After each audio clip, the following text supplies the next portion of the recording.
ओम शांति। आज माताओं बहनों के कठिन सवाल के साथ और एक सरल जवाब के साथ मैं आपके साथ में हाजिर हुई हूँ।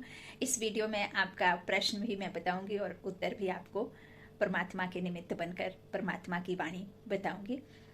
माताओं बहनों का बहुत बड़ा क्वेश्चन मार्क है और वो किसी से पूछ नहीं पाती हैं, तो आज मैं आपके प्रश्न के साथ उत्तर लेकर आई हूँ और ईश्वर का निमित्त आप समझ करके इस जवाब को धारण कीजिए। और क्या है प्रश्न जानते हैं। माताओं बहनों का प्रश्न है कि जब मंथली प्रॉब्लम आती है, जब माताओं बहनों को पीरियड्स होते हैं, तो उस समय क्या बाबा को याद कर सकती हैं या योग में बैठ सकती हैं या नहीं। तो देखिए, स्वयं सर्वशक्तिमान बाप ने यह बात कही है कि मीठे बच्चे, जो तुम्हारे देह के संबंध हैं और देह के जो भी नियम कानून हैं वो मुझ द्वारा नहीं बनाए गए हैं। वह सब जो भी नियम कानून है देह से संबंधित, चाहे वो किसी भी प्रकार के नियम कानून हैं, वो देहधारियों ने ही बनाए हैं। मैं निराकार हूँ, मैं अशरीरी हूँ।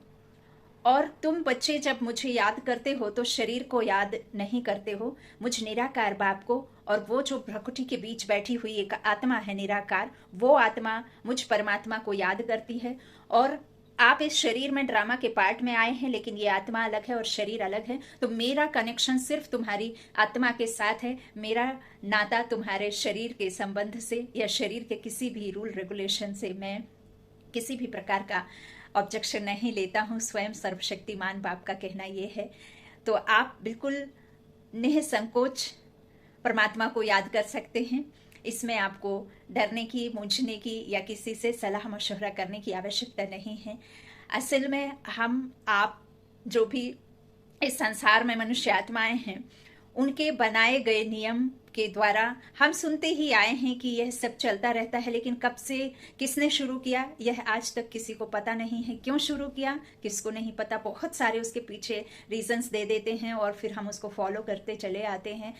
और ईश्वरीय महावाक्यों में जो मैं 4 लाइन आपको बताना चाहूंगी, प्रमाण सत्य प्रमाण के साथ मैंने उसे रखा भी था, लेकिन फ़ोन हैंग होने से कई बार चीज़ें फ़ोन से डिलीट हो जाती हैं तो रख नहीं पाते हैं। मैंने स्क्रीनशॉट बकायदा बाबा के मुरली के महावाक्यों में बाबा ने उत्तर में लिखा था एक बार।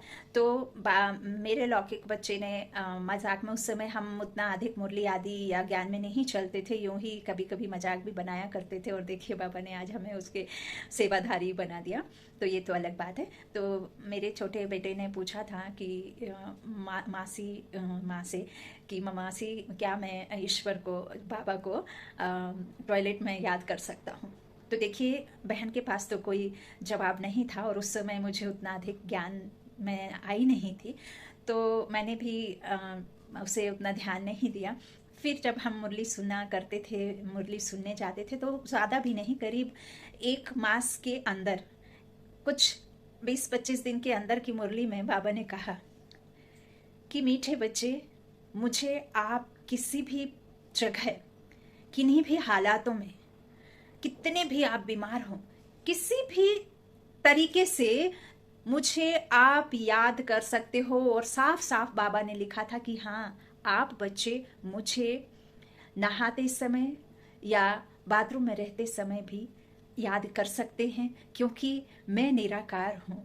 मुझे तुम्हारे देह के संबंध से कोई लेन देन नहीं है। तो माताएं बहनें विशेष तौर से तैयार रहें। और एक हम समझते हैं एग्जाम्पल से, देखिए, हमें आपको यही बताया गया है कि उस समय हम पूजन पाठ आदि नहीं करते हैं, दिया बत्ती भगवान को नहीं रखते हैं, तो यही हम नियम सदा फॉलो करते आए हैं। लेकिन मैं अपने उससे कहती हूँ एक्सपीरियंस से कि जब हमें कोई किसी बात के लिए मना करता है तो हम भले उस स्थूल में नहीं करते हैं, दिखावे के लिए तो नहीं करते हैं कि अब हम जल लेकर के जा रहे हैं, भगवान के ऊपर चढ़ा रहे हैं, जो हमें भक्ति में किया। अब तो ये सब छूट गया ज्ञान में आकर के, तो हम तो समझ गए हैं कि वो सब भक्ति है जिससे कुछ मिलने का नहीं है। तो हम चाहते हैं, है ना, बाकायदा जल आदि चढ़ाते थे, फूल माला चढ़ाते थे, भगवान को सिंदूर लगाना, जो भी हम करते थे, तो वह सब नहीं करते थे, क्योंकि हमें उस बात के लिए मना किया जाता था और उसके पीछे का भी कारण दिया जाता था कि आप मास के इतने दिन आप नहीं कर सकते हैं, इसके बाद आप कर सकते हैं। उसके पीछे जो भी बताया गया वो हमने मानते आए। अब मुझे एक बात को क्लियर करना है कि जब हमें कोई किसी बात के लिए मना करता है तो हम सबसे ज़्यादा भल दिखावे के काम से रोक जाते हैं, रोक लेते हैं खुद को, लेकिन मन से तो उसी दिन उसी समय मना करने के बाद बहुत अधिक याद आती है। किसकी? ईश्वर की। किसी ने पूछा क्या हुआ? नहीं, अभी हम भगवान की पूजा पाठ नहीं कर सकते। क्या हुआ? नहीं, अभी हम मंदिर नहीं जा सकते। क्या हुआ? अरे नहीं, हम अभी दिया बत्ती नहीं कर सकते, भगवान को हम नहीं वो कर सकते। तो सबसे ज्यादा तो आप उसी समय उनका स्मरण करते हैं, उसी समय आपकी सच्ची भक्ति कही जाती होगी, जब आप उस समय भल आप स्थूल में सब कुछ करते हुए आपका मन बुद्धि यहाँ वहां भटकता होगा, लेकिन वैसे समय में आपका मन और अधिक ईश्वर से जुड़ा हुआ होता था। भल हम यह नहीं जानते थे कि हम किसको याद करते हैं, क्यों याद करते हैं। अब हमें तो यह पता चल गया है कि वो ज्योतिर्बिंदु निराकार अशरीरी भगवान, जिसे परमात्मा हम सर्व आत्माओं का बाप कहा, और हम ज्ञान में उन्हें मीठे से प्यार से बाबा बुलाते हैं, ताकि हम उस बाबा से हर एक दिल की बात कर सकें, हर एक मन की भाव उनके सामने रख सकें। क्योंकि वो माता पिता है, तो माँ से अपने बच्चे को छुपाते नहीं और पिता के सामने डरते नहीं। पिता से जिद करके हर चीज मनवाते हैं, जो चाहिए आपको हर चीज मनवाते हैं। बस पिता के आप श्रीमत पर चलते रहें और पिता के हिसाब से आप चलते रहें। मनसा वाचा कर्मणा, किसी को कष्ट ना देवे,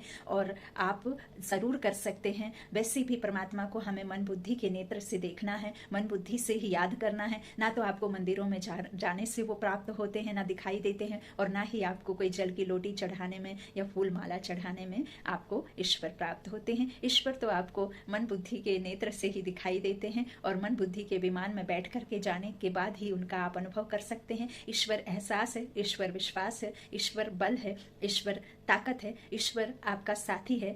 और इस संसार में आप कहीं भी किसी भी जगह रहें, माता पिता भाई बहन सगे संबंधी जो भी हैं वो हद के हैं, जब तक शरीर में हैं तब तक ही हैं। बाकी सदा का साथी सिर्फ और सिर्फ वही एक भगवान है, और सभी का वही एक साथी सच्चा सहारा है। सो आप माताएं बहनें इस बात से बिल्कुल निश्चिंत हो जाइए। आप खूब खूब मुरली सुन सकते हैं, खूब योग लगा सकते हैं, और खूब परमात्मा को याद कर सकते हैं। पीरियड्स के समय भी कोई संकोच की बात नहीं है। ईश्वर को शरीर है नहीं, आपको आत्मा से उन्हें याद करना है।